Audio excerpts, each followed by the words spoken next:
سپاسان لەبێت و ئەم کاتتان باش بینەرانی خۆشەویستی تەلەڤیزیۆنی کۆمەڵە بە یارمەتی هاوڕێیانی هاوکارم لەگەڵتانم بۆ پێشکەشکردنی گەشتی هەواڵەکانی کوردستان ئێران و جیهان لە بەرواری ئەمڕۆ هەینی 9 مانگی پوشبەڕی ساڵی 1402 هەساوی بەرامبەر لەگەڵ 30 مانگی ژوئانی ساڵی 2023 زاینی سەرەتا سەردێڕی گرنگترین هەواڵەکان. پەیمان نوێکردنەوەی بنەماڵەی جاتخوازانی سەقز و جێگولان لەگەڵ گیانبەختکردووان، سەرزانی گڵکۆی گیانبەختکردووانی ژینگەی پاوە لەلایەن ئەنجومەنی سەوزی چیای ژیوە، درێژەی سووتانی دارستانەکان لە شاری بانە، لە دەستانی بینایی برینزارێکی شۆڕەشی ژن ژیان ئازادی لە شاری یابجانان، پشتڕاستکردنەوەی سزای زیندانی ئانیشا ئەسەدوڵڵاهی لە دادگای پێداچوونەوە، پەروەندە سازی ناوەندەمنیەکان بۆ عەزیز قاسمزادە، شاراوی بوونی 29 کەس لە دەستانی 2 کەس بەهۆی خواردنی ئەلکول لە قەزوێن و مانگرتنی ئێرانیانی ئازادی خواز لە بەردەم وەزارەتی زەرەوەی سوید.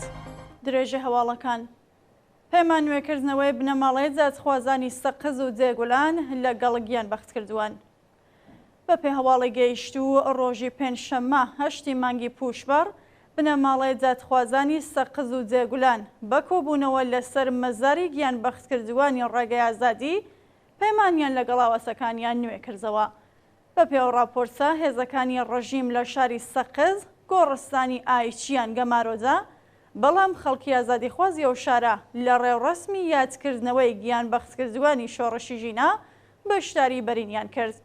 لەلایەکی دیکەوە بنەماڵەی گیانبەختکردووان ڕەزا لۆتفی، شادمان ئەحمەدی و موحسن نیازی لە شاری جێگولان هاوڕێ لەگەڵ کۆمەڵێک لە خەڵکی ئازادیخوازی ئەو شارە بە کۆبوونەوە لەسەر مەزارەکانیان ڕێزیان لە یاد و بیرەوەریەکانیان گرت. سەرزانی گۆڵکۆی گیانبەختکردووانی ژینگەی پاوە لەلایەن ئەنجومەنی سەوزی چیای ژیوار ڕۆژی پێنجشەممە 8 مانگی پوشبەڕ ئەنجامانی ئەنجومەنی سەوزی چیای ژیوار لە شاری پاوە سەرزانی گۆڵکۆی شەهیدانی ژینگەی ئەو شارەیان کرد. بە پێڕاپۆرتەکان 3 ئەنجامی ئەنجومەنی سەوزی چیای ژیوار لە شاری پاوە بەناوەکانی مختار خەنجانی، یاسین کەریمی و بیلال ئەمینی ساڵی 99 هەساوی لە کاتی کوژانەوەی ئاگری دارستانەکانی ئەو شارە گیانیان بەخت کرد. ڕۆژی ڕابردوو ئەنجامانی ئەو ئەنجومەنە بۆ ڕێزگرتن لە ساڵیازی گیانبەختکردنی ئەو 3 چالاکە ژینگەیە لەسەر مەزارەکانیان کۆبوونەوە و بەڵێنیاندا درێژەدەری ڕێگای پڕ لە شانازیان بن. درێژەی سووتانی دارستانەکان لە شاری بانە ڕۆژی پێنجشەممە 8 مانگی پوشبەڕ دارستانەکانی ناوچەی سەبەتلو لە شاری بانە لەلایەن بەکرێگیراوانی ڕۆژیمەوە ئاگردرا و پاش چەند کاتژمێر ژینگە پارێزان توانیان کۆنتڕۆڵی بکەن. بە پێزانیاریەکان ماوەی چەند ڕۆژە بەکرێگیراوانی ڕۆژیم بەمڤەستی تێکزانی سروشت و ژینگەی کوردستان دارستانەکانی سەیرانبان، کەریماوە و سەبەتلو لە شاری بانە ئاگر ئەدەن و خەڵکی ناوچەکە و ژینگە پارێزان بە کەمترین ئیمکانات توانیویانە کۆنتڕۆڵی بکەن. لە دەستانی بینایی بریندارێکی شۆڕەشی ژن ژیان ئازادی لە شاری ئابزانان، سەجاد ڕەحمەتی لاوی تەمەن 26 ساڵ و خەڵکی شاری ئابزانانی سەر بە پارێزگای لام کە لە ڕەوتی ناڕزایەتیەکانی ساڵی ڕابردووی ئەم شارە بریندار ببوو بەهۆی سەختی برینەکەیەوە ناچار بە نەشتەرگەری کرا و بینایی چاوی چەپی بۆ هەمیشە لەدەستا. بە وتەی سەرچاوەکانی هەنگاو سەجاد ڕەحمەتی سەرەڕای برینداربوون و لە دەستانی بینایی چاوی شەپی بۆ بژێوی ژیانی لە دوکانێکی چاکردنەوەی ئۆتۆمۆبیل کار دەکات. ناوبراو ئێوارێ 25 ڕەزبەری 1401 لە مەیدانی بەسیجی ئابزانان بە سەقەی هێزە سەرکوتگەرەکانی ڕۆژیم دەم و چاوی بریندار بوو. پشتڕاستکردنەوەی سزای زیندانی ئانیشا ئەسەدوڵڵاهی لە دادگای پێداچوونەوە ڕۆژی پێنجشەممە 8 مانگی پوشبەڕ دادگای پێداچوونەوەی تاران سزای 5 ساڵ و 8 مانگ زیندانی سەپێنراو بەسەر ئانیشا ئەسەدوڵڵاهی معلم و چالاکی کرێکاری پشتڕاست کردەوە. بە پێڕاپۆرتی سندیکای کرێکارانی شەرکەتی واحەدی ئۆتۆبوسڕانی تاران حکومی 5 ساڵ و 8 مانگ زیندانی ئانیشا ئەسەدوڵاهی وەرگێڕی ڕەسمی سەندیکا و چالاکی کرێکار کە پێشتر لەلایەن لەقی 26 جادگەی ئینقلابی چاران بە سەرۆکایەتی قازی ئیمان ئەفشاری دەرکرا بوو لەلایەن جادگای پێداچوونەوەی چاران پشتڕاستکرایەوە و حکومەکەی بۆ لەقی یەکی دادسەرای ئێڤین نێردرا. پەروەندەسازی ناوەندەمنیەکان بۆ عەزیز قاسمزادە.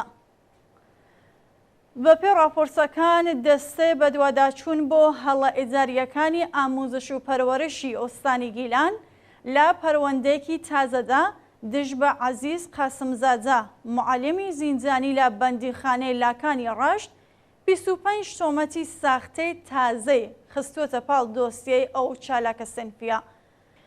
بەشێک لەو تۆمەتانەی خراوەتە پاڵ دۆسیەکەی عەزیز قاسمزادە بریتیە لە بەشداری لە کۆبوونەوەی معەلیمان لە ساڵەکانی 1400 بۆ 1402 و توێژەکانی لەگەڵ مێدیاکان و گۆرانی خوێندنی لە کۆبوونەوەی معەلیمان.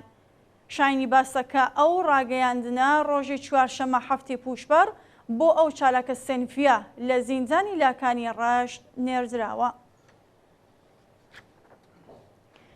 کوژران و برینداربوونی 5 کرێکار لە شاری تاران.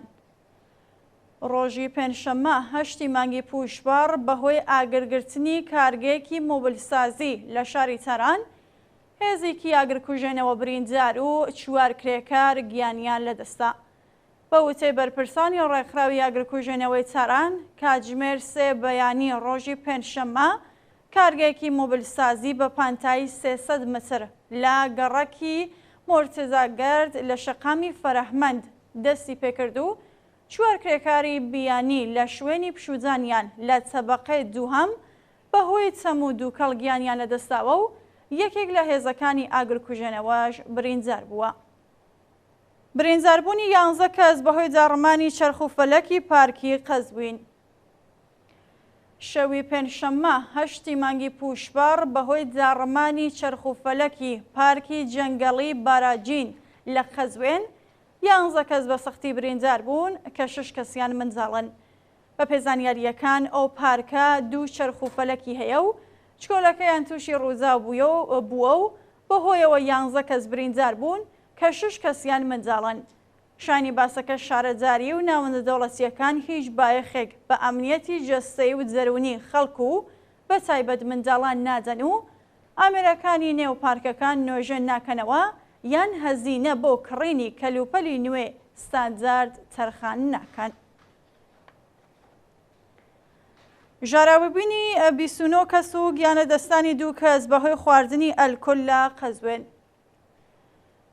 لە درێژەی ژاراویبوونی زەنجیرەی لاوان بەهۆی خواردنی مەشروبی ئەلکۆلی نائستاندارد لە ئێران مێدیاکانی ڕۆژیم ڕۆژی پێنجشەممە 8 پوشبەر باسییان لە ژاراویبوونی 29 کەسی دیکە و گیان لە دەستانی 2 کەس کرد.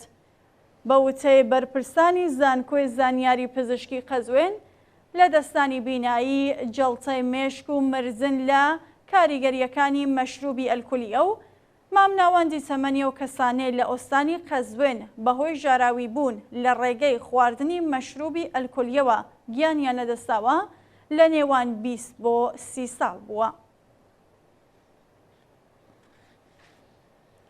مانگرتنی ئێرانیانی ئازادیخواز لە بەردەم وەزارەتی دەرەوەی سوید.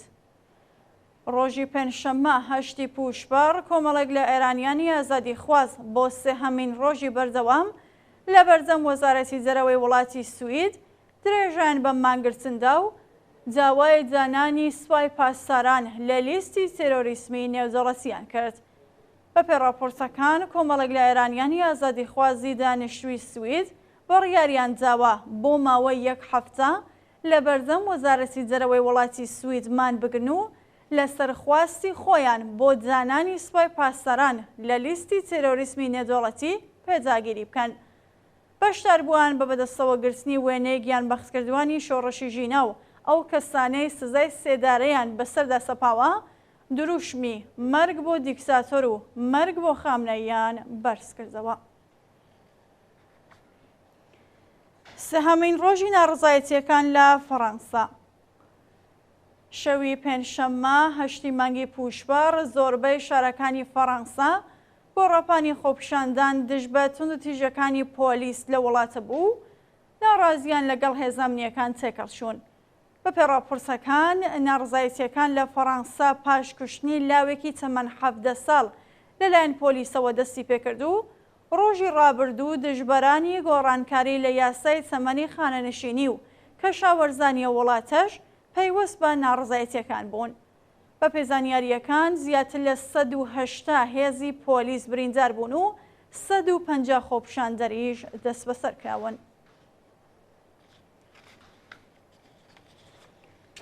خۆپیشاندانی خەڵکی بەنگلادێش دژ بە کوژرانی ڕێبەری کرێکاری لە وڵاتە. ڕۆژانی چوارشەممە و پێنجشەممە 7 و 8 مانگی پوشبەر پاش بڵاوبوونەوەی هەواڵی کۆژرانی ڕێبەرێکی کرێکاری بەنگلادێش بە ناوی شەهیدولئیسلام لەلایەن خاوەنکارەوە ڕۆژانە سەرشەقام و خۆپیشاندانیان کرد. بە پێڕاپرسەکان ئەو ڕێبەرە کرێکاریە سەرۆکی یەکیەتی کرێکارانی سەنعەتی پۆشاک بووە و لە کاتی دانوستان لەگەڵ خاوەنکار بۆ بردنە سەرەوەی ئاستی حەقدەست و مەزایە لەلایەن بەکرێگیراوانی خاوەنکارەوە بە سەختی دراوەتە بەر لێدان و ئەشکەنجە و گیانی لەدەستاوە. بینەرانی خۆشەویست هەواڵەکانتان پێشکەشکرا، هەر شاد و ئاسوودە بن.